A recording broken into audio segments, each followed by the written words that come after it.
It was on a bitterly cold morning in March that this most unusual case began. The rain had been falling since dawn, an unrelenting downpour that turned the streets of London into slick, glistening pathways of mud and shadow. The dim glow of street lamps barely penetrated the thick fog that had settled over the city, casting an eerie gloom over Baker Street, inside the cozy confines of 221B Baker Street. However, all was warm and peaceful. Fire crackled cheerfully in the grate, its flickering light casting long, undulating shadows across the walls of the sitting room. I sat in my armchair, my medical journal open on my lap, though my mind was only half engaged with its contents. Across from me, in his usual languid fashion, Sherlock Holmes reclined in his chair, his eyes half closed, the fingers of his right hand drumming rhythmically against the armrest. At first glance, he might have appeared to be on the verge of sleep, but I knew better. His mind, I was certain, was working through some silent, unseen puzzle, waiting only for the next challenge to present itself. The morning paper lay discarded on the table beside him. The headlines offered little of interest to parliamentary scandal, the results of a horse race at Sandown, and a report of an execution due to take place that morning at Newgate Prison. Holmes had glanced at it briefly before dismissing it entirely. It was in that moment of quiet, just as I was considering pouring myself another cup of tea. The serenity of our morning was shattered. A sudden, urgent knock at the door echoed through the sitting room, followed a moment later by the entrance of Mrs. Hudson, her brow furrowed with concern. "A gentleman to see you, Mr. Holmes," she said, "and from the look of him, I'd say he's come in some distress." Holmes' eyes snapped open, a glimmer of interest lighting them. "Then we must not keep him waiting. Show him in." A moment later, the door swung open, and a drenched, anxious man stumbled inside. He was of medium height, his gray hair disheveled and his sharp features drawn tight with worry. His clothes, though finely tailored, were rumpled and mud-streaked, and his gloves bore dark speckles of damp earth, suggesting that he had come in great haste through the storm. Holmes regarded him coolly. "You are from Newgate Prison," he stated without preamble. The man started violently. "How did you?" Holmes waved a hand dismissively. "The mud on your boots contains yellowish clay, a distinct feature of the soil found in the prison yard. There is also a faint but unmistakable scent of charred wood on your coat, likely from the execution pyres kept burning near the gallows."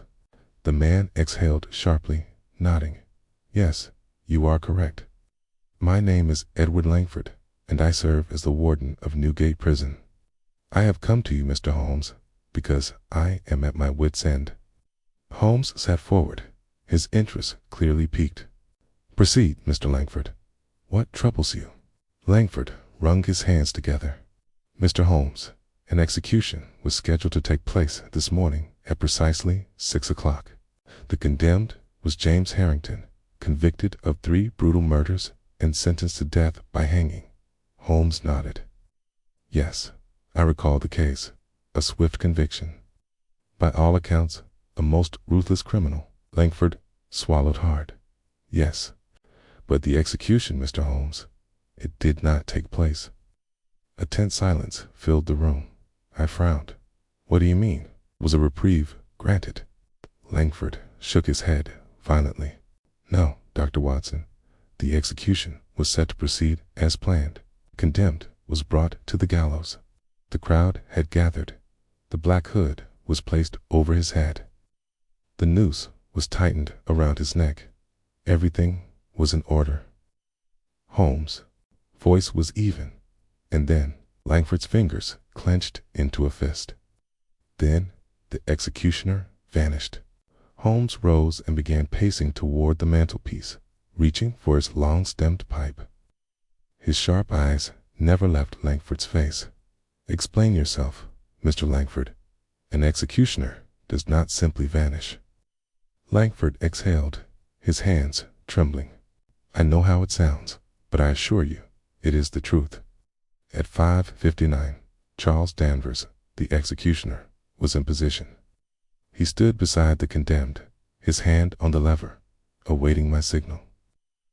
Holmes inhaled deeply, exhaling a plume of gray smoke, and then Langford's voice quivered. Then, nothing. No signal came, no movement, no sound. When we turned back to him, he was gone. I felt a shiver creep down my spine. Gone. But that's impossible. Langford swallowed hard. That's what I thought.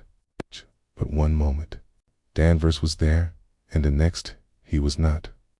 Holmes' fingers tapped against the mantelpiece. And the crowd? What did they see? Langford shook his head.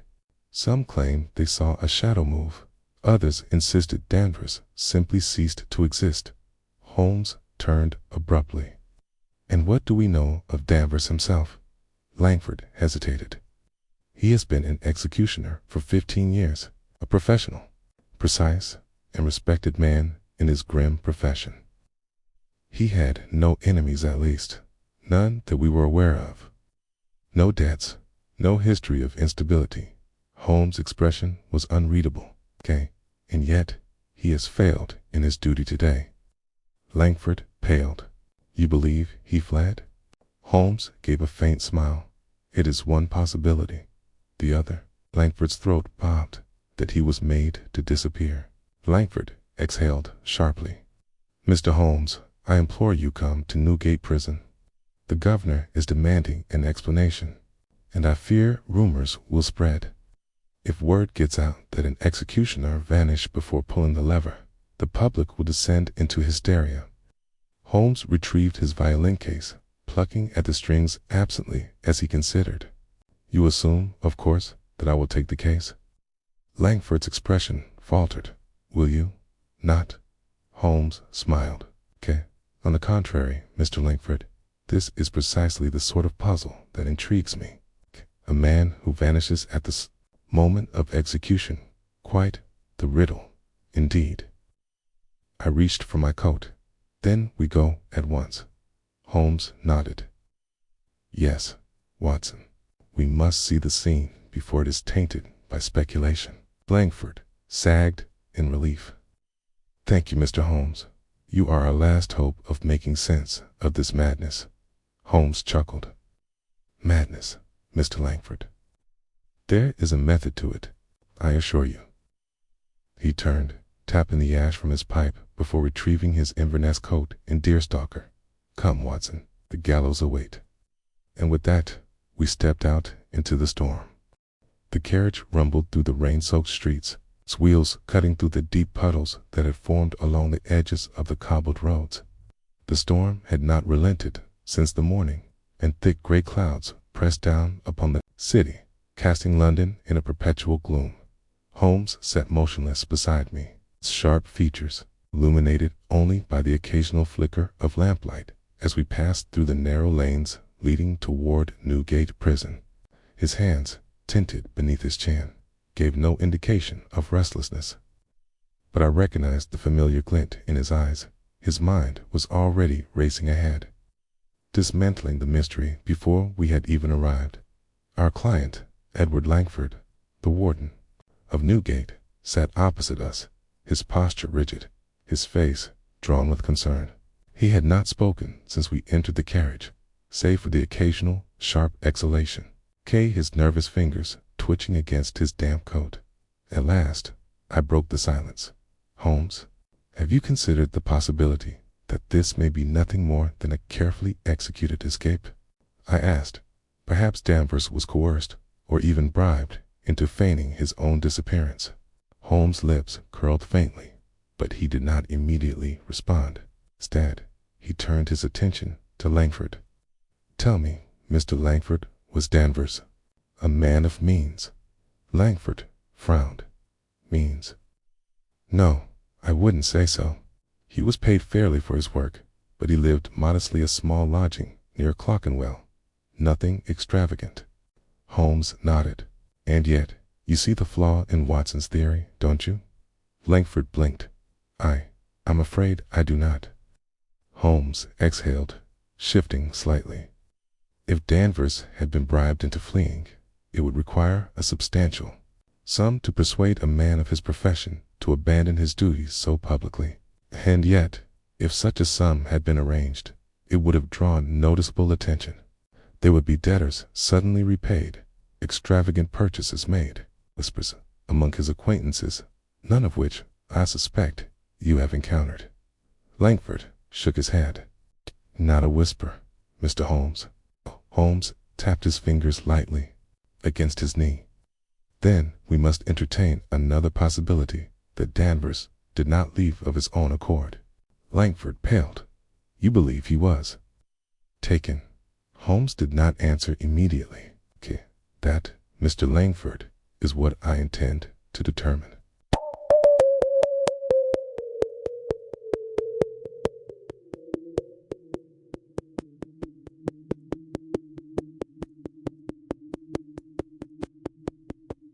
The rain had begun to lessen, though the thick fog clung stubbornly to the weathered stone walls of the infamous building, the prison yard, a vast, open space enclosed by looming gray walls, stood eerily silent. As we stepped out of the carriage, a small group of uniformed officers awaited us beneath a covered archway, their faces grim as Langford led us past them, toward the gallows. The execution site itself was a grim and familiar construction, a raised wooden platform, upon which stood a thick-beamed structure, the noose still hanging ominously in place. The air carried the scent of damp wood and cold iron, mingled with the faint trace of burned tobacco from the guards who had been stationed nearby earlier that morning.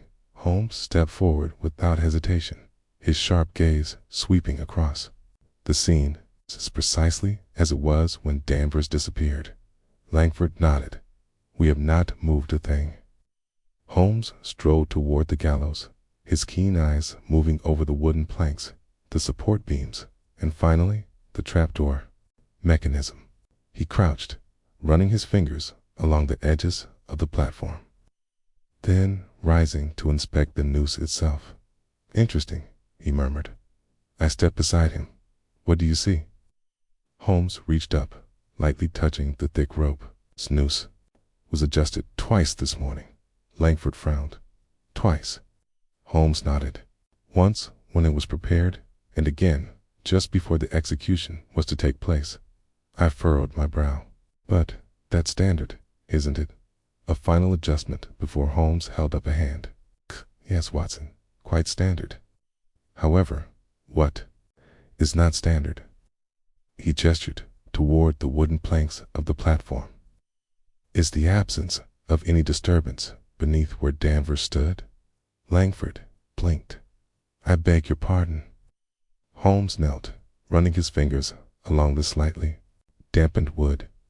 If a man had suddenly been seized or forced away, there would be some evidence of a scuffle, a footprint slightly off balance, a disturbance in the wet boards, a shift in the dust along the seams of the planks. And yet, there is nothing. I exhaled. Then how in heaven's name did he vanish? Holmes remained silent for a moment, then rose, his gaze shifting toward the assembled guards. Tell me, gentlemen, was there anyone here this morning who was not expected? Any unfamiliar faces in the crowd? The guards exchanged glances before one of them, a burly man with a thick mustache, stepped forward. Aye, sir. There was. A stranger stood near the front of the spectators, wore a dark cloak, kept his face mostly hidden. Holmes' eyes flickered. And did this man leave when the commotion began? The guard hesitated. Can't say for certain, sir. When Danvers vanished, all hell broke loose, but I don't recall seeing him after that. Holmes turned to Langford. I should like to speak with James Harrington.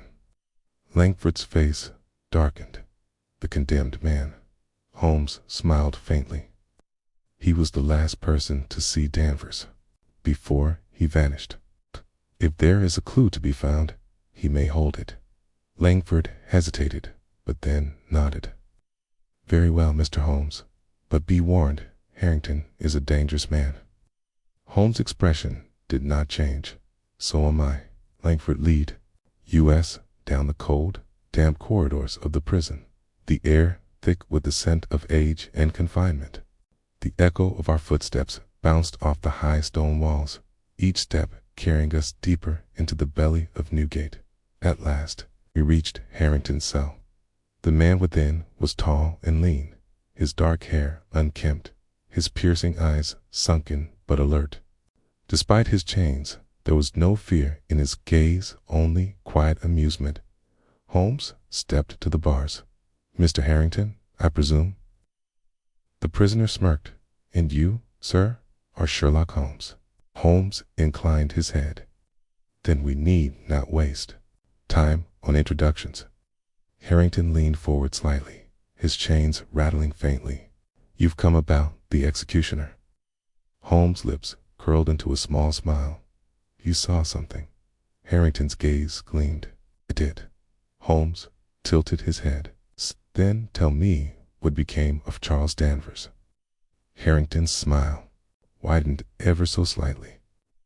Then, in a voice barely above a whisper, he murmured, "He was taken by the dead."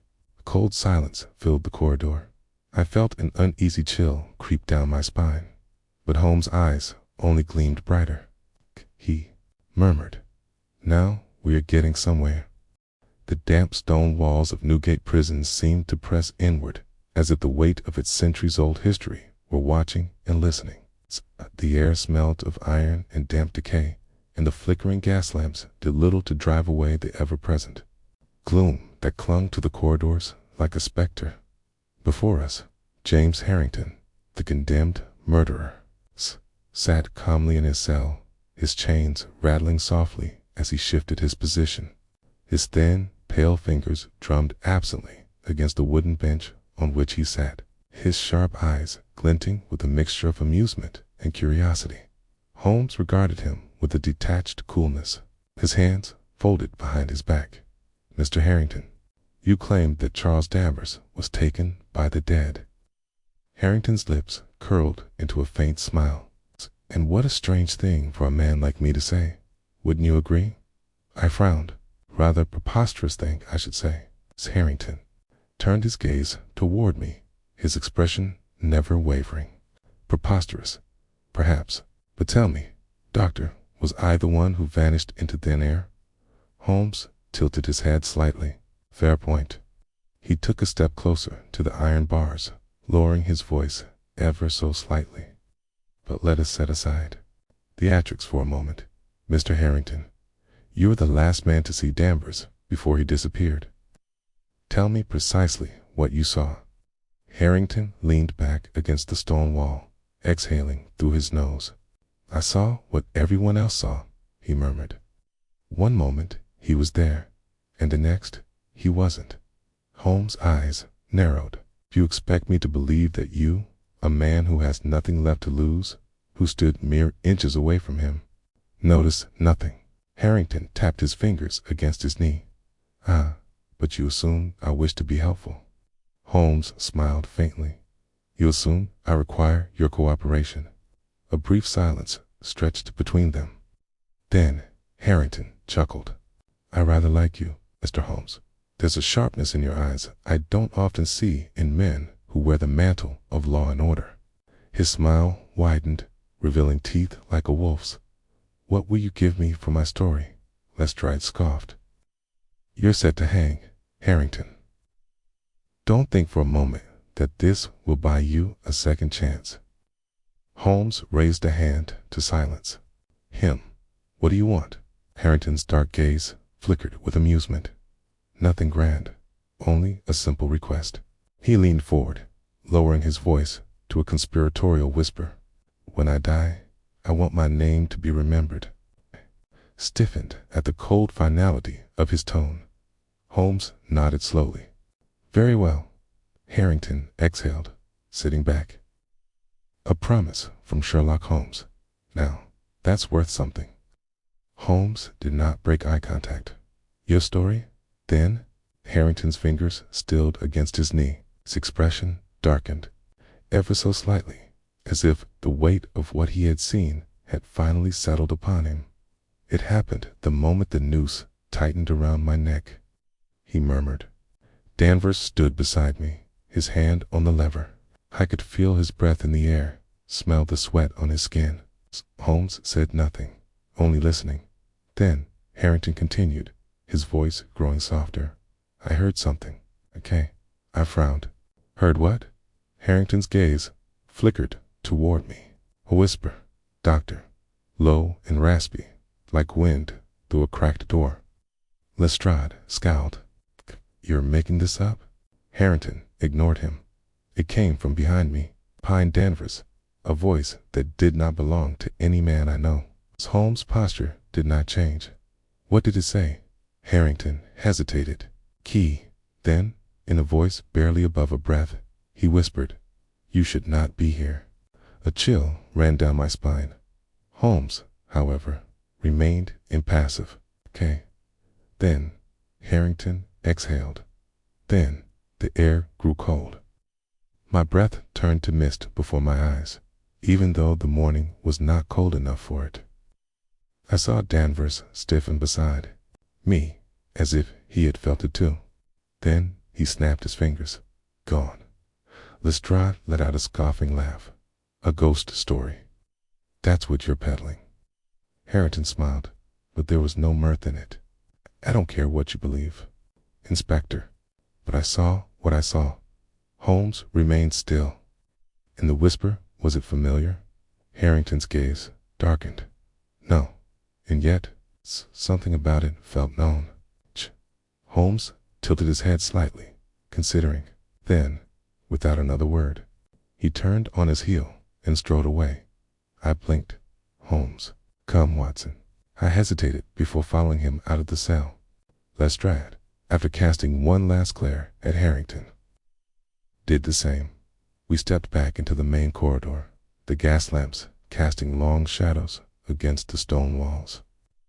Holmes walked with measured steps, his mind clearly racing. Lestrade sighed, rubbing his temple. That was a waste of time. Ghost stories and cold air. Bah, I've half a mind to let Harrington's noose tighten just a little sooner. Holmes finally spoke. Lestrade, how many executioners has Newgate employed in the last 30 years? Lestrade frowned at the sudden question. How should I know? You'd have to ask Langford. Holmes nodded. I shall. I furrowed my brow. Holmes? What are you thinking?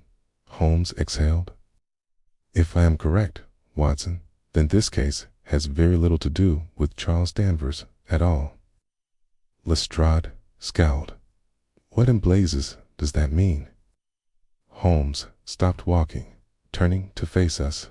His sharp gaze gleamed with sudden realization. The whisper said, You should not be here.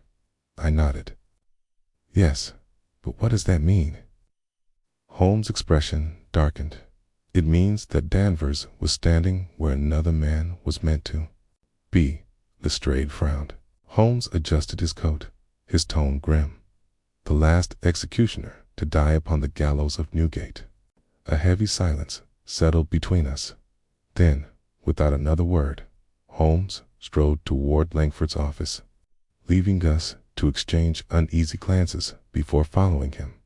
I could not shake the feeling that, despite all of Holmes' insistence on logic over superstition, there was something in James Harrington's words that had truly unsettled him, and for the first time since the case had begun, I found myself wondering if we were pursuing a man at all. Holmes strode through the corridors of Newgate Prison with unwavering purpose, his coat billowing slightly with each measured step. Lestrade and I followed, exchanging uneasy glances, while Langford, our nervous host, struggled to keep pace. Holmes' words lingered heavily in my mind. Danvers was standing where another man was meant to be. I had seen Holmes unearth dark secrets before, but something in his expression troubled me. His sharp mind thrived on puzzles and deductions. Yet there was something about this case, about the whisper Harrington had described, that had given him pause. At last, we reached Langford's office, a stark room furnished only with a desk, a chair, and rows of ledgers lining the shelves. The smell of old parchment and damp stone filled the air. Langford, still shaken from our encounter with Harrington, cleared his throat and gestured to a locked cabinet behind his desk. "If it's execution records you want, peer in there," he said. Holmes nodded. "Precisely." Langford retrieved a ring of brass keys from his pocket and unlocked the cabinet. He pulled out a heavy, leather-bound ledger. Its spine cracked from years of handling, and placed it on the desk. Holmes wasted no time. He flipped through the yellowed pages with practiced ease, scanning the long list of names. I stepped closer, peering over his shoulder as he traced his finger down the columns. At last, he stopped. "There," he murmured. Langford leaned in. "What is it?" Holmes tapped the page. "The last execution before Danvers took the post." I followed his gaze to the name scrawled in faded ink, Thomas Applegate. Lestrade furrowed his brow. "And who the devil is he?" Holmes exhaled. "The executioner before Danvers." Langford paled slightly. "Yes, I remember him. A competent man. Served for nearly 20 years. Holmes' finger moved to the final entry beside his name. The notation was brief but stark. "Executed by hanging." A cold silence filled the room. I swallowed. "Hanged?" Langford nodded grimly. "It was a bad business. He was convicted of murdering a prisoner, a man who was due to hang the following morning. Claimed the man was a devil in human skin, that he needed to die before his time. There was no trial, only a swift judgment. And in a grim twist of fate, he was executed on the very gallows where he had once stood as executioner." Lestrade scoffed. "Poetic justice, if you ask me." Holmes was silent. I studied him carefully. "Holmes." He tapped the page lightly. "When was he executed?" Langford ran a finger along the adjacent column. "October 4th, 1887. Holmes' expression darkened, and Danvers took over shortly after. Langford nodded. He was the natural successor. No one else in London had Applegate's experience. Holmes turned away from the ledger, his keen eyes scanning the dim room, lost in thought. His voice, when it came, was quiet but precise. "Langford, tell me when Thomas Applegate was hanged, who carried out the execution." Langford hesitated. "Why, Danvers did." Kell settled over the room. Holmes nodded. "And now, at the very same gallows, Danvers has vanished." Holmes remained deep in thought as we made our way back through the dimly lit corridors of Thames Newgate Prison. The sounds of dripping water from the ceiling and the occasional distant cough of a prisoner were the only noises that accompanied us. Finally, he spoke. "Watson, do you recall the phrase, 'the dead take their own'?" I frowned. "It sounds familiar, but I cannot place it." Holmes nodded. "It is an old superstition among executioners. Some believe that a man who has unjustly taken a life upon the gallows will, in time, be claimed by the very spirits of the condemned." Lestrade snorted. "You're not suggesting Danvers was dragged off by ghosts, are you?" Holmes smirked faintly. "No, Lestrade, but I am suggesting that someone wants us to believe he was." We passed through the narrow passageway leading toward the main hall, but as we did, Holmes suddenly stopped short. His gaze had fixed on something ahead, a single set of damp footprints on the stone floor, leading away from the gallows. Lestrade frowned. "Those weren't there before." Holmes knelt, examining them. His voice was calm, but his eyes burned with intensity.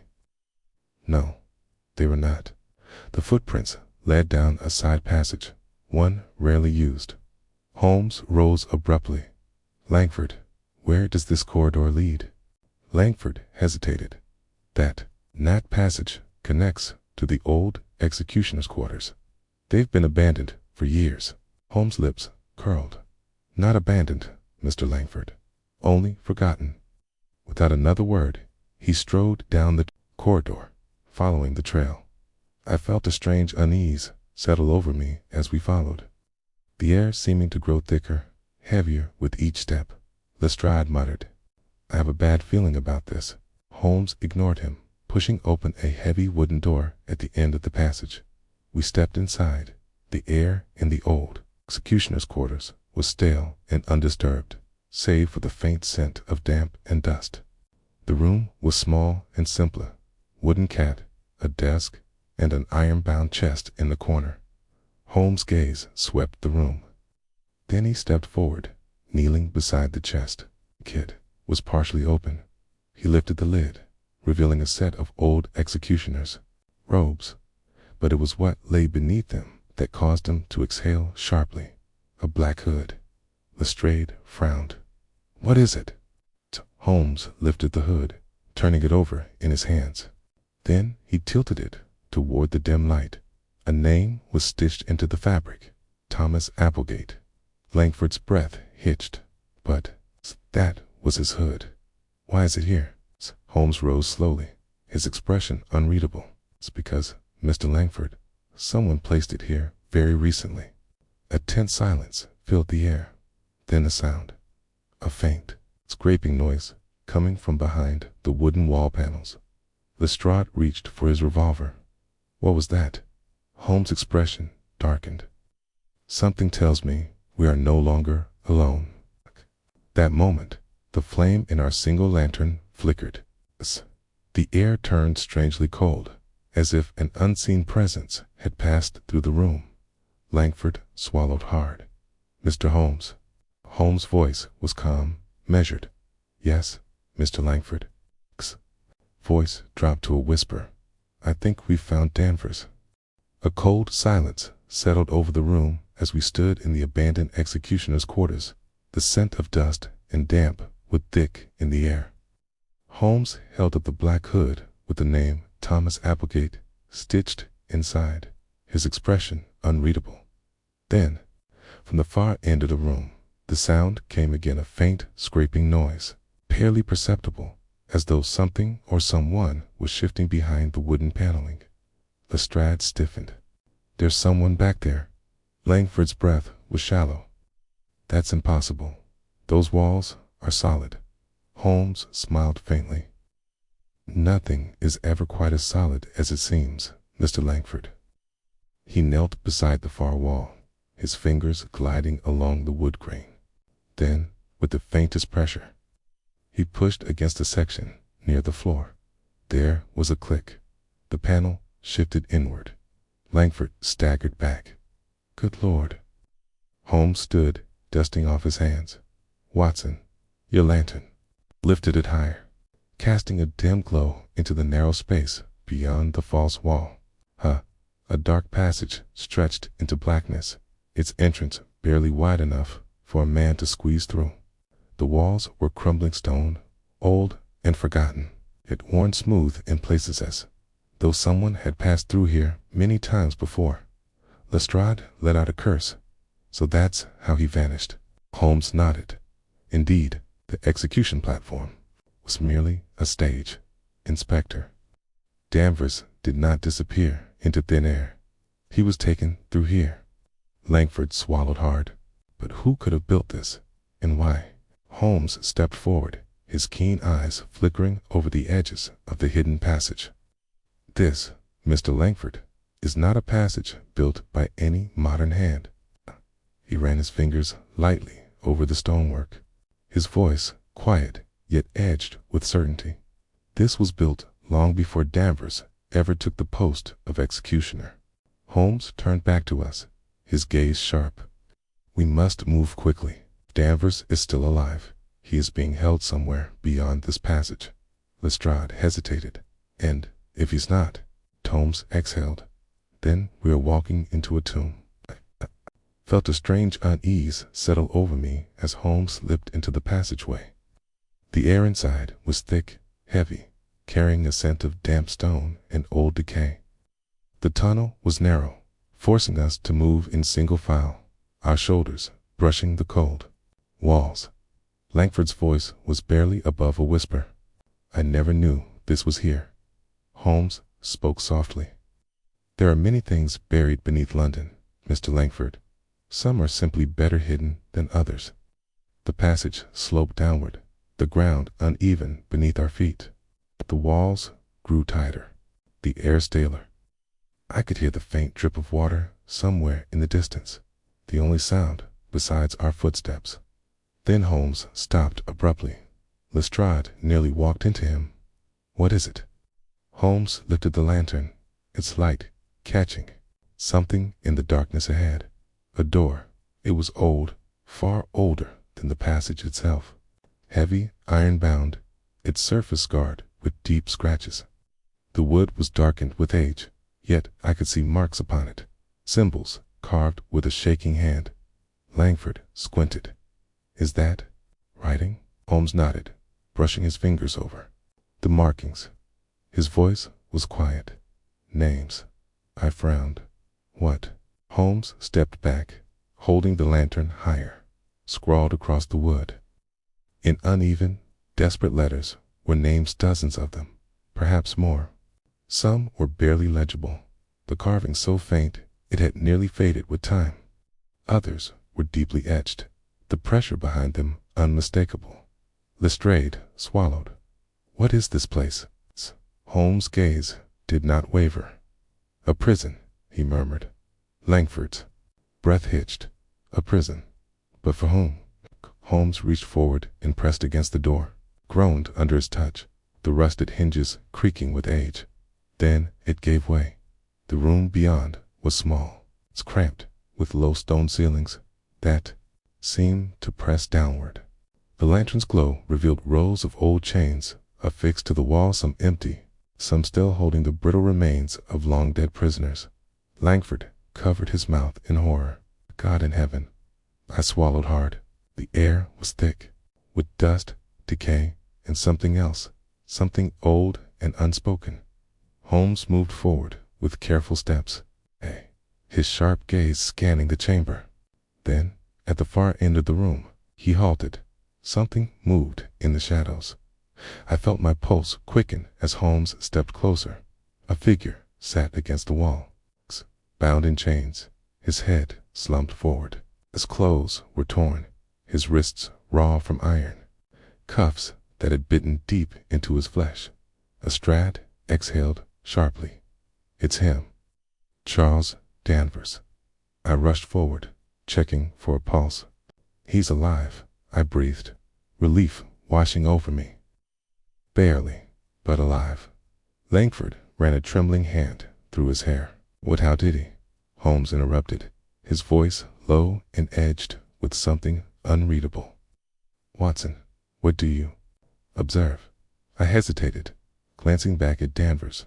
"He's weak, likely malnourished.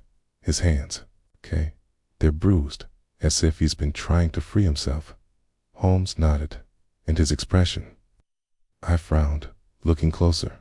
Even in unconsciousness, Danvers' face was twisted in terror.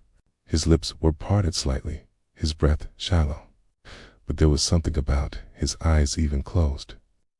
They seemed filled with unspeakable horror. Holmes' voice was quiet. "He has seen something." Lestrade cleared his throat. "Something, or someone." Langford was pale. "But who would do this?" Holmes exhaled. "That, Mr. Langford, is the question." Then, as I turned back to Danvers, I noticed something. A single mark, freshly scratched into the stone wall beside him. Like the older carvings, this one was clear, recent. A single word: Applegate. A heavy silence filled the chamber. Lestrade swallowed hard. "You don't think?" Then a sharp sound echoed through the passage behind us. A footstep. Holmes turned sharply, his voice low but urgent. "Someone is here," Langford gasped. "But the prison is locked." Holmes stepped forward, the lantern casting long shadows against the damp stone. His voice was calm, but edged with steel. "Not everyone who walks these halls needs a key." The air seemed to grow colder, as if something unseen had stirred in the depths of Newgate Prison. And, in the silence, we listened, because Whoever had taken Danvers was still watching. A single footstep echoed in the passageway behind us. The sound was faint, nearly swallowed by the heavy silence of the underground chamber, but it was enough. Holmes froze mid-step, his keen eyes snapping toward the dark corridor beyond. Lestrade, ever the man of action, reached instinctively for his revolver. "Who's there?" he barked. Only silence answered. I exhaled slowly, my heartbeat thrumming in my ears. The air in the chamber had changed, thickened somehow, as if the very stones of Newgate held their breath. Behind me, Langford swallowed audibly. Holmes motioned for quiet, tilting his head, slightly listening. Then, in a whisper barely above breath, he murmured, "We are being watched." For a long moment, none of us moved. The lantern's weak glow barely reached the corridor beyond, leaving its farthest recesses cloaked in impenetrable darkness. Then a second sound. Not a footstep this time, but something more unsettling. A faint exhalation of breath, like a sigh from deep within the passage. Langford shuddered. This can't be happening. Holmes was already moving. With a swift, deliberate motion, he handed me the lantern and withdrew his magnifying lens, crouching low to examine the ground near the passage entrance. Lestrade stepped forward, revolver raised. "We should follow." Holmes cut him off. "Not yet." I furrowed my brow.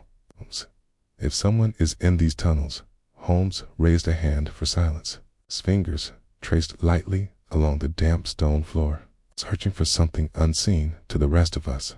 Then, abruptly, he exhaled. Lestrade scowled. What do you mean?" Holmes straightened, brushing dust from his coat. "There were two people in this chamber before us." Langford blinked. "Two?" Holmes nodded. "One set of footprints belongs to Danvers. Of course, he was dragged here. But the other," he turned his piercing gaze to the corridor. "The other belongs to our unseen visitor." Lestrade tensed. "You mean he's still here?"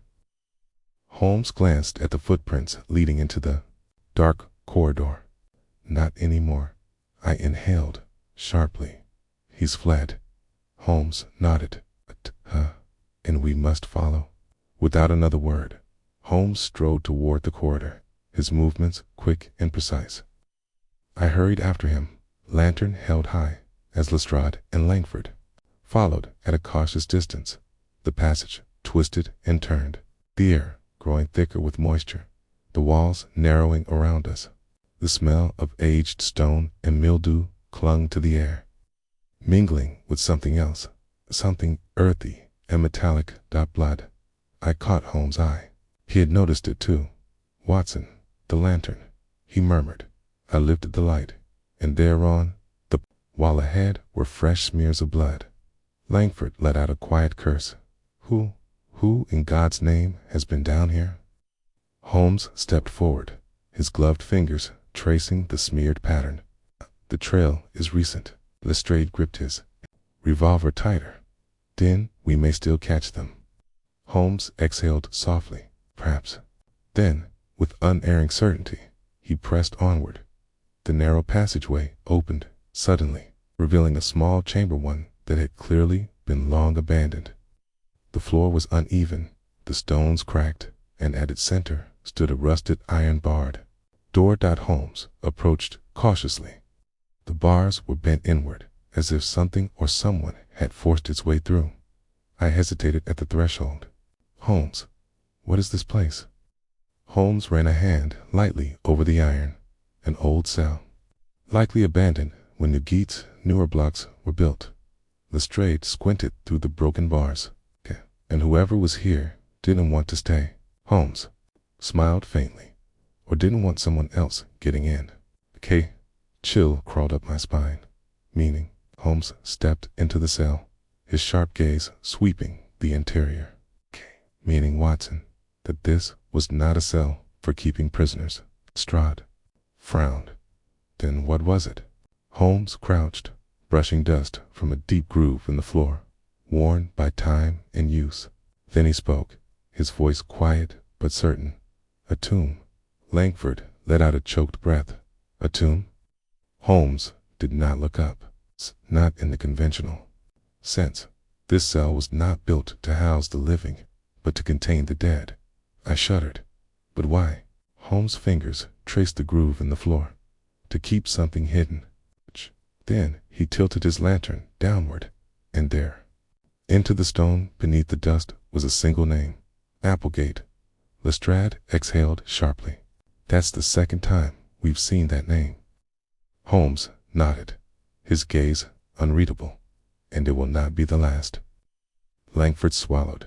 You don't think he's alive, do you? Holmes exhaled. No, Mr. Langford. But I think his presence lingers all the same. I furrowed my brow. Oh, surely you don't. He held up a hand. Watson, the world is filled with men who believe themselves to be ghosts. Sometimes such belief is powerful enough to shape reality itself. Lestrade scoffed. I don't follow. Holmes dusted off his coat. Then allow me to explain. He turned to face us, his expression suddenly sharp and unwavering. We assumed Danvers was taken. Huh, but what if I told you he was not taken at all? Langford frowned. Then what are you suggesting? Holmes stepped toward the iron bars, his voice calm but edged with steel. I am suggesting that Danvers came here of his own will. A cold silence followed. I stared at Holmes, incredulous. But why? He was found chained. Holmes nodded. Case, but the scratches on his wrists suggest he tried to escape long after he was restrained, which means Lestrade exhaled. Key, let himself be captured. Holmes smiled faintly. Precisely. Langford ran a shaking hand through his hair. But, why would he do such a thing? Holmes turned back toward the darkness beyond the cell, his gaze flickering with something unreadable. To seek absolution, Mr. Langford. I shivered. From what? Holmes' voice was almost a whisper. From the man he sent to the gallows. A faint sound echoed through the tunnels, once more a distant shuffle. Barely discernible. Holmes turned sharply. The man in the shadows is still watching. Lestrade raised his revolver. Then let's catch him. Holmes exhaled. Inspector, we must first understand why he has led us here. Langford hesitated, and then Holmes smiled grimly. Then, Mr. Langford, we will find out who he truly is. I glanced back toward Danvers' unconscious form. The mystery was deepening, but one thing was certain: we were no longer following a trail. We were being led. The air in the forgotten depths of Newgate Prison had grown thick and suffocating, as if the very walls were pressing inward with the weight of old, buried secrets. The name Applegate, freshly scratched into the stone near Danvers' unconscious form, lingered in my mind like an omen. Holmes stood at the iron door of the abandoned cell, his keen eyes flickering between the darkened passage beyond and the rusted chains that had bound Danvers only hours ago. He exhaled softly, as if sifting through possibilities in his mind, keys, testing the logic of each one. Then he spoke. Watson, help me lift Danvers. I knelt beside the half-conscious executioner, his breathing shallow and unsteady. His skin was clammy, his pulse weak but stable. He needs proper medical care, I murmured. He's been down here far too long. Holmes nodded. And yet, Watson, I suspect he has been left alive for a reason. Lestrade frowned. You think someone meant for us to find him? Holmes adjusted his coat, his expression unreadable. No, Lestrade. I think he was meant to see something. Langford, still pale from our descent into the underground, stepped forward hesitantly. Mr. Holmes, I must insist, who in God's name could have brought him down here? Holmes turned toward the dark passage beyond the cell, his voice cool and precise. Someone who knows these tunnels better than any of us. And then, from the darkness ahead, a sound, a single footstep. The air grew cold, and every man in that room fell silent. Holmes took a step forward, his hand lifting ever so slightly toward the shadowed corridor. Lestrade stiffened. Holmes, don't, but Holmes spoke, his voice calm, carrying into the void. You've led us here. We have followed. Now, step forward, sir. A long pause. Then, from the blackness ahead, a figure emerged. The man who stepped into the lanterns. Glow was gaunt and weathered, his long, dark coat draped over his thin frame, his hollow eyes studying us in return. His hair was streaked with gray, though he was not yet an old man, and his skin had the ashen quality of someone who had spent too many years hidden from the light. Langford let out a choked gasp. Impossible. Lestrade's hand went to his revolver. Who the devil? But Holmes held up a hand. His gaze remained locked on the stranger. You are Thomas Applegate. A heavy silence fell upon the chamber. The man's lips curled slightly. Not quite a smile. Then he spoke, his voice low and rasping, as if it had been unused for too long. Not anymore. Lestrade swore under his breath. You're dead. Damned. The Monopolic tilted his head slightly. My Langford was visibly shaking. They hanged you. I was there. I saw it with my own eyes. How can you be here? The man's voice was dry, almost amused. Because men like me do not die so easily. Holmes exhaled softly. No, not when they are protected. I turned to him in astonishment. Holmes, surely you don't mean? Holmes nodded. This man is no ghost, Watson. He is the ghost of a system that buried its own mistakes. Applegate's eyes gleamed. You're clever, Mr. Holmes. Had hoped you might be. Lestrade stepped forward, his gun raised. Enough of this. You'll explain yourself now, or I swear to God. Holmes cut in, his voice sharp and commanding. Lestrade, lower your weapon. This man is not our enemy. Lestrade hesitated, but the authority in Holmes' voice was undeniable. He slowly lowered his revolver, though his jaw remained tight with distrust. Holmes turned back to Applegate. You've faked your death. Applegate let out a breath, weary, knowing sound. Not by choice. Langford, still wide-eyed, shook his head. But I saw you hang. The noose tightened. You should have. Applegate chuckled darkly. Died? Yes, that was the plan, wasn't it? His expression hardened. But sometimes, Mr. Langford, the hangman's rope does not break a man's neck. Sometimes it only chokes the breath from him long enough for someone to cut him down before it's too late. Stunned silence followed. Holmes folded his arms. And someone saved you. Applegate nodded. Lestrade scowled. Who? Applegate exhaled. The same man who ensured Danvers would take my place. Holmes' voice was calm. A man in the system. Someone with power. Applegate nodded again. Langford shook his head. But why? Why spare you?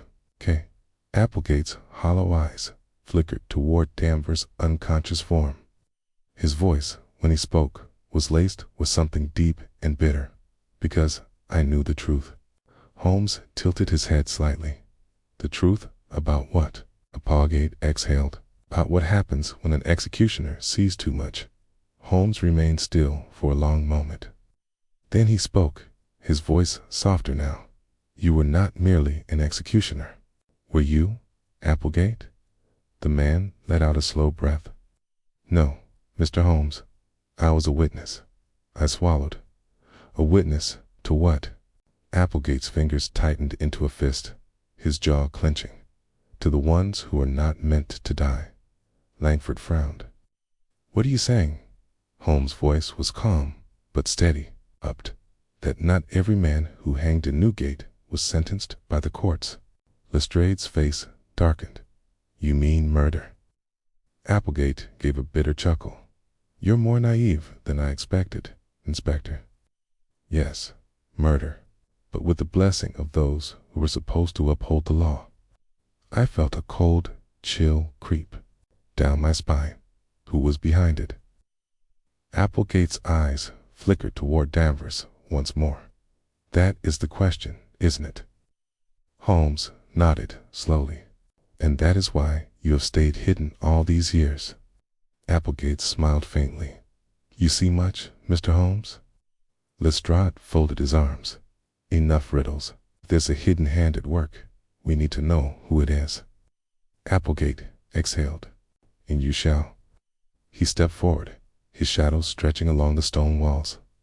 But first, you must know the real reason I led you here. Holmes arched an eyebrow. Let us. Applegate smiled. Yes, Mr. Holmes.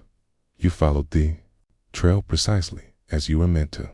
Langford stammered. Then what do you want from us?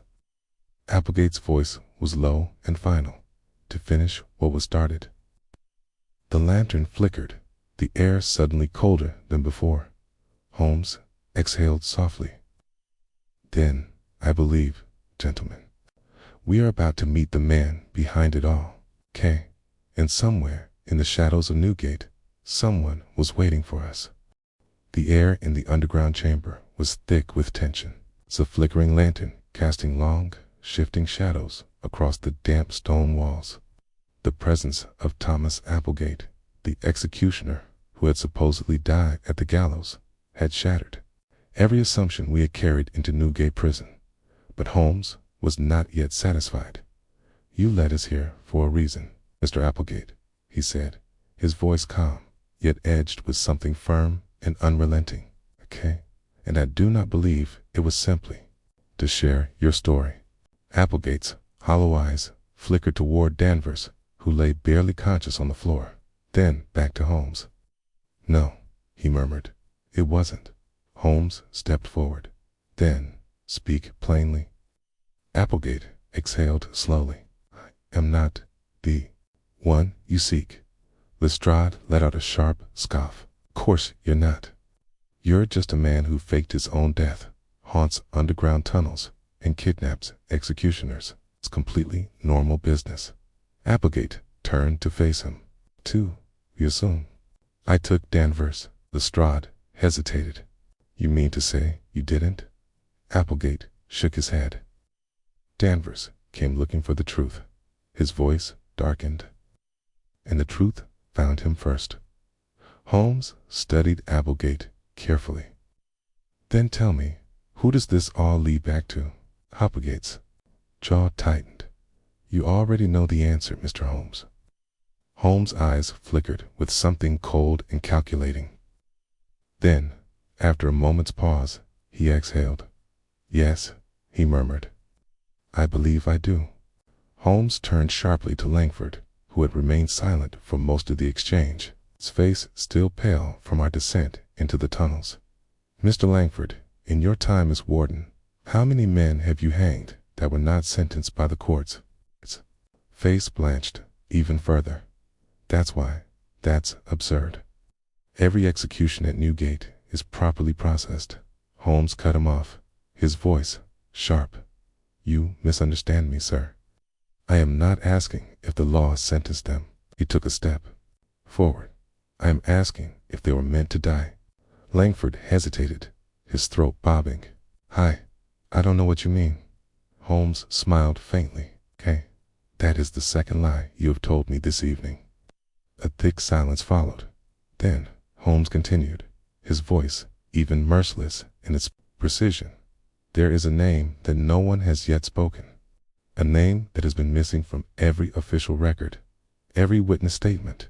He glanced at Applegate. A name that even you, sir, have not uttered. Gates' eyes darkened.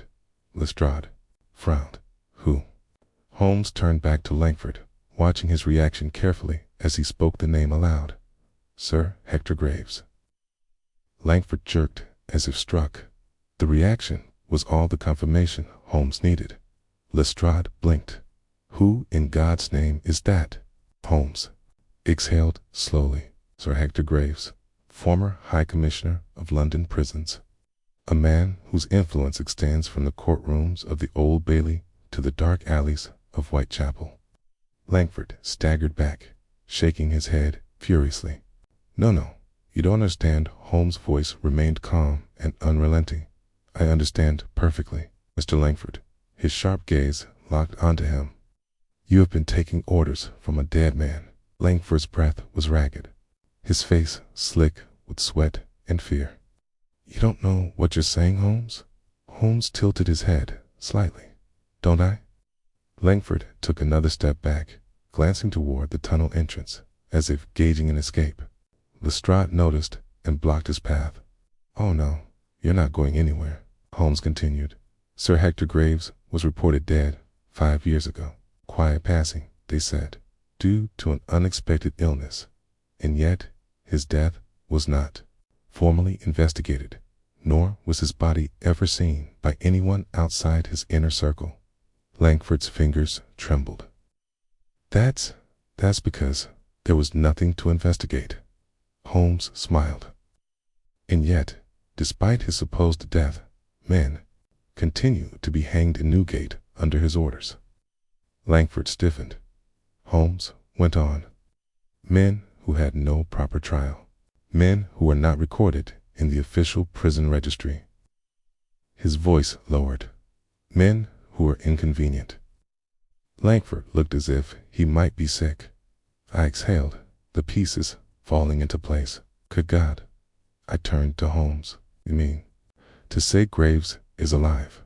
Holmes remained impassive.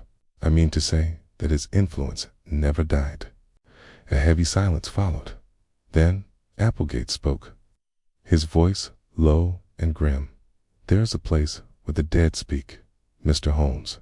His hollow eyes flickered toward Langford. And it is time you saw it. Holmes inclined his head. Lead the way. Langford let out a shuddering breath. You're making a mistake, Holmes. You don't understand. Holmes turned to him. Okay. His voice was quiet but absolute. I understand that you are a man who fears his master more than a noose. Langford said nothing. Lestrade grabbed his arm. You're coming with us. Okay. With that, we followed Thomas Applegate deeper into the underground. The tunnel grew narrower as we descended. The air damp and thick, carrying the scent of old iron and dust. Holmes moved ahead of us, his steps sure and silent, his lantern barely illuminating the endless darkness. I could feel the weight of the stone above us, pressing down like a tomb that had long been sealed. Then the passage widened. Vast, cavernous space opened before us. The floor was lined with uneven stones, the walls covered in etched markings, names scratched into the rock. Lestrade exhaled. What is this place? Applegate stepped forward. This, gentlemen, is where the men who were never meant to exist were buried. Langford stiffened, looking away. Holmes stepped closer, running his fingers over the names carved into the stone. Canes of prisoners, canes of men whose trials never saw the light of day. Then he stopped at the very end of the chamber. Etched more deeply than the others was a single name. Hector Graves. Holmes exhaled. He was here. Applegate nodded. And he still is. Langford's breathing grew uneven, his hands trembling. Holmes turned sharply.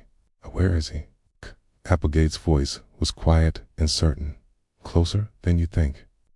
Then, from the shadows behind us, a voice cold as the grave. Well done, Mr. Holmes. I spun, my pulse hammering. A figure stepped into the lantern's glow. Man who should not exist.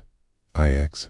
The man who was buried alive shadow moved within the cavernous chamber, stepping out from the depths beyond the names carved into the stone. The lantern's glow wavered, casting long, flickering shapes along the walls. Then he stepped forward, Sir Hector Graves, a man who was supposed to be dead for 5 years. I inhaled sharply, my pulse quickening at the sight of him. His face was gaunt, lined with years spent in secrecy, but his dark, piercing eyes had lost none of their cold, calculating menace. His silvered hair was neatly combed back, and despite the damp, crumbling walls surrounding him, he wore a well-tailored black coat immaculately kept. Holmes regarded him with a steady, unreadable gaze. "Huh," he murmured. "Sir Hector Graves? I must commend you. Few men can vanish so completely and yet remain so entirely present." A faint, humorless smile touched Graves' lips. "And yet, here we are, Mr. Holmes. You at my door. Me, still standing." Lestrade's grip tightened around his revolver, his voice tense. "You should be rotting in a graveyard, Graves." Graves turned his cold gaze toward Lestrade, his lips curling faintly. "So should many men, Inspector." Holmes stepped forward, ignoring the tension in the room. His sharp eyes swept over Graves' surroundings, taking in the lined shelves, the makeshift desk, the parchment stacks of old records that had no business existing outside of a prison archive. "This is no hiding place," Holmes murmured. "This is a command center." Graves exhaled. "Receptive, as always, Mr. Holmes." Langford, still pale and trembling, finally found his voice. "Sir Hector, they told us you were dead." Graves turned to Langford with something akin to pity. "Yes, and you believed him." Langford's throat bobbed. "Then, you never left." "You never, of course, I never left," Graves said coolly. "Newgate is mine, Langford, and it always has been." Lestrade took an aggressive step forward, his revolver now fully raised. "You've had your fun, Graves, but it's over now." Graves chuckled, shaking his head. "I see that time away from polite society has not dulled your crudeness, Inspector." Holmes, still utterly calm, studied him. "You have been orchestrating illegal executions, removing prisoners that the courts deemed unworthy of death, silencing men who carried inconvenient truths. How long?" Graves tilted his head slightly, the corner of his mouth twitching upward. "Does it matter?" Holmes smiled faintly. "To you, perhaps not. But to the families of the men you've buried in these walls, quite." Graves sighed. "Holmes, you are an intelligent man, rational man. Do not pretend that you do not understand the necessity of what I have done." Holmes raised an eyebrow. "Enlighten me." Graves clasped his hands behind his back, pacing slightly, as if giving a lecture. "London is diseased, Mr. Holmes. Corruption seeps through its veins like an infection. The courts are slow, the judges incompetent. There are men, dangerous men, who should never have walked free, corrected the system's failures." Holmes exhaled. "You played God." Graves gave a thin smile. "Someone had to." Heavy silence stretched between them. Then Holmes spoke again, his voice quiet, yet edged with steel. "In Danvers." Graves finally looked at the barely conscious executioner, still slumped against the wall. A flicker of something, perhaps amusement, passed through his expression. "Ah, yes," he murmured. "The boy was loyal. And yet, loyalty is a fragile thing." Holmes' gaze darkened. He was asking too many questions. Graves nodded. He was getting close. He turned slightly, glancing at Applegate. "Much like your predecessor, Applegate's." Fingers curled into fists, his face lined with a barely suppressed rage. "You left me to die." Graves did not blink. A shadow moved within the cavernous chamber, stepping out from the depths beyond the names carved into the stone. The lantern's glow wavered, casting long, flickering shapes along the walls. Then he stepped forward. Sir Hector Graves, a man who was supposed to be dead for 5 years. I inhaled sharply, my pulse quickening at the sight of him. His face was gaunt, lined with years spent in secrecy, but his dark, piercing eyes had lost none of their cold, calculating menace. His silvered hair was neatly combed back, and despite the damp, crumbling walls surrounding him, he wore a well-tailored black coat, immaculately kept. Holmes regarded him with a steady, unreadable gaze. "Ah," he murmured, "Sir Hector Graves. I must commend you. Few men can vanish so completely, and yet remain so entirely present." A faint, humorless smile touched Graves' lips. "Okay, and yet, here we are, Mr. Holmes. You at my door. Me, still standing." Lestrade's grip tightened around his revolver. His voice tense. "Should be rotting in a graveyard. Graves." Graves turned his cold gaze toward Lestrade, his lips curling faintly. "So should many men, Inspector." Holmes stepped forward, ignoring the tension in the room. His sharp eyes swept over Graves' surroundings, taking in the lined shelves, the makeshift desk, the parchment stacks of old records that had no business existing outside of a prison archive. "This is no hiding place," Holmes murmured. "This is a command center." Graves exhaled. "Receptive, as always, Mr. Holmes." Langford, still pale and trembling, finally found his voice. "Sir Hector, they told us you were dead." Graves turned to Langford with something akin to pity. "Yes, and you believed them." Langford's throat bobbed. "Then you never left." "You never, of course. I never left," Graves said coolly. "Newgate is mine, Langford, and it always has been." Lestrade took an aggressive step forward, his revolver now fully raised. "You've had your fun, Graves, but it's over now." Graves chuckled, shaking his head. "I see that time away from polite society has not dulled your crudeness, Inspector." Holmes, still utterly calm, studied him. "You have been orchestrating illegal executions, removing prisoners that the courts deemed unworthy of death, silencing men who carried inconvenient truths. How long?"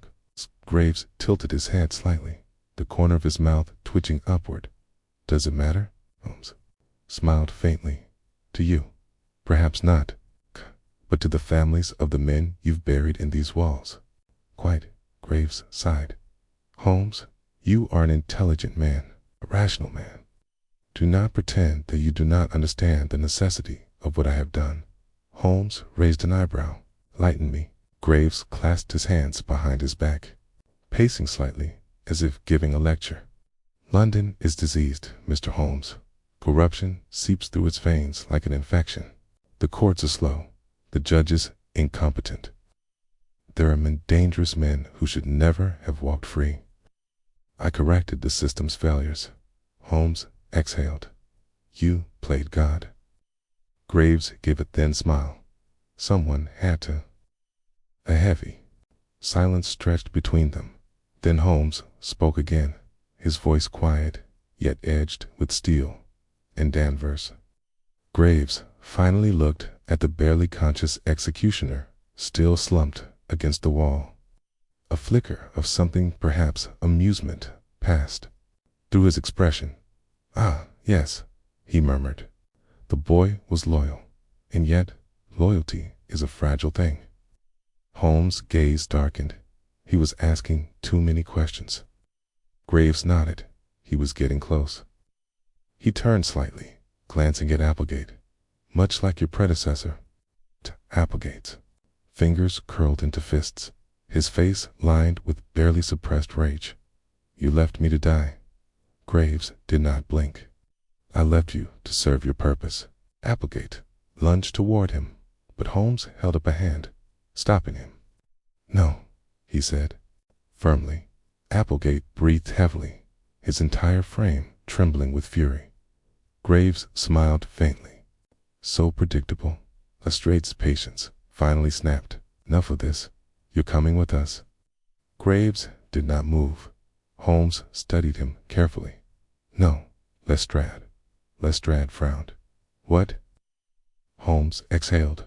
"He's not alone." Lestrade barely had time to react before the darkness behind Graves stirred. From the shadows of the tunnel, figures emerged. 6 men, dressed in the muted, dark uniforms of Newgate guards. Their eyes were hollow, their faces emotionless, and in their hands they held batons and revolvers. Langford took a stumbling step back. "My God!" Holmes nodded grimly. "Ah, and there it is." Lestrade's grip on his own revolver tightened, his eyes darting between the armed men. "Go. This is a bloody trap. Graves sighed. Oh, gentlemen, you should have known. He gestured toward his men, their weapons now raised. Control Newgate. Every guard, every corridor, every man who breathes within these walls owes their silence to me. Did you truly think I would be without protection? Holmes smiled faintly. Not at all. Graves narrowed his eyes. Then what did you think, Holmes? Smile widened ever so slightly. I thought you'd underestimate me. Graves barely had time to react before a loud whistle echoed through the tunnels. A second later, gunfire erupted. The crash of boots echoed through the underground chamber as a wave of Scotland Yard officers poured in from the very tunnels we had entered through. Dark-clad guards barely had time to react before they were set upon. Lestrade grinned. You really should have killed us when you had the chance, Graves. Graves' eyes flashed with rage, his calm demeanor cracking. For the first time, you, Holmes, stepped forward. Oh yes, you see, Sir Hector, unlike you, I do not work alone. One of the officers tackled Graves, forcing him to the ground. The fight was over in seconds. Langford let out a shaky breath, staring in disbelief at the scene before him. It's done. Holmes dusted off his coat. Yes, Mr. Langford. His gaze flickered toward Graves, now bound in shackles, his face dark with fury. It is. As Graves was hauled to his feet, he turned his sharp, dark gaze back to Holmes. You think you've won? He murmured. Holmes smiled faintly. I do enjoy the occasional victory. Graves exhaled slowly. You don't understand, do you? Holmes tilted his head. Enlighten me. Graves' voice was low, dark, edged with something terrible. There are others. Silence stretched between them. Holmes' expression did not change. But I saw the briefest flicker in his eyes. Then Graves smiled. This is bigger than me, Mr. Holmes, and it is far from over. Holmes did not look away. Perhaps. Graves let out a soft, mirthless chuckle. You should have left this place buried. Holmes stepped forward, and you should have stayed dead. And with that, the tyrant of Newgate was led away. The halls of Newgate Prison felt different as we emerged from the underground tunnels. Sir Hector Graves, bound and surrounded by Scotland Yard officers. The air that had once felt heavy with centuries of secrets now carried something else. Finality. Graves walked silently between his captors, his expression unreadable, but I saw it in his eyes, the slow, bitter realization that his empire of shadows had collapsed. Lestrade gave him a sharp shove forward as we neared the prison gates. I'll make sure you get a nice, comfortable cell, Graves. One without secret tunnels or loyal guards. Graves smirked faintly, turning his gaze to Holmes. Enjoy your victory while it lasts. Holmes regarded him coolly. Oh, I fully intend to. Outside the prison walls, the storm had finally passed, leaving the London streets glistening with rain, the city lights reflecting off the damp cobblestones. Langford, still visibly shaken, ran a shaking hand through his graying hair. You've done a great service tonight, Mr. Holmes. Holmes exhaled slowly, watching as Graves was hauled into a police carriage. Have I? Langford blinked. What do you mean? As Holmes turned toward him, his expression unreadable. Graves was only a symptom. The disease remains. Lestrade frowned. You mean the rest of his network? Holmes nodded. The men who enabled him, who let him operate unchecked for years. Graves may be in chains, but I guarantee there are others who will seek to take his place. Langford's face darkened. Then what do we do? Holmes gave a faint smile. We watch, we listen, and when the time comes, we strike again. Lestrade exhaled, rubbing his temple. Brilliant. Just what I needed. Another invisible army of corrupt officials to hunt down. Holmes patted him on the shoulder. I have faith in you, Lestrade. Lestrade snorted. That makes one of us. Holmes turned slightly, his eyes drifting toward Thomas Applegate, who stood near the prison gates, staring out at the city he had not seen in years. Applegate had no home, no identity, no place in a world that had already buried him once. He turned to Holmes. "What happens to me now?" Holmes studied him carefully. "That depends, Mr. Applegate. Do you intend to return to the shadows?" Applegate's jaw tightened, his eyes dark with old ghosts. "I did not come back to disappear again." Holmes nodded. "Then I suggest you make use of your second life." Applegate arched an eyebrow. "And how do you propose I do that?" Holmes exhaled, adjusting his coat. "There are men still out there who need to be stopped, okay? And you know their methods better than anyone." A long pause. Then, slowly, Applegate smiled. "I'll consider it." Holmes tilted his head. "Right is all I ask." With that, Applegate turned and disappeared into the London streets, a man without a past, walking toward an unknown future. It was nearing midnight by the time Holmes and I returned to 221B Baker Street. The fire in our sitting room burned low, casting long shadows against the walls. Holmes stood by the window, silhouette framed against the gaslit streets, his mind clearly still turning over the case we had just closed. I poured us both a glass of brandy, setting one beside him. "You've been unusually quiet, Holmes." Holmes did not turn. "Do you know what troubles me most, Watson?" I leaned back in my chair. "Tell me," he exhaled softly. The ease with which a man like Graves was able to operate. He was no criminal mastermind, no Moriarty. Yet he controlled Newgate for years, orchestrating murders in the name of justice. I nodded. "Yes, it is a chilling thought." Holmes finally turned from the window, his gaze meeting mine. "Justice, Watson, is the most fragile illusion of all. It exists only so long as men are willing to uphold it, and when it fails, men like Graves take its place." I studied him for a long moment, then lifted my glass. "And yet you stopped him." Holmes gave a small, unreadable smile. For now, he took his glass, lifting it slightly in acknowledgement, and so we sat in companionable silence, the weight of another case behind us, and the knowledge that the work was never truly done, for in the streets of London, where the shadows still stretched long and secrets still lay buried, another mystery was always waiting.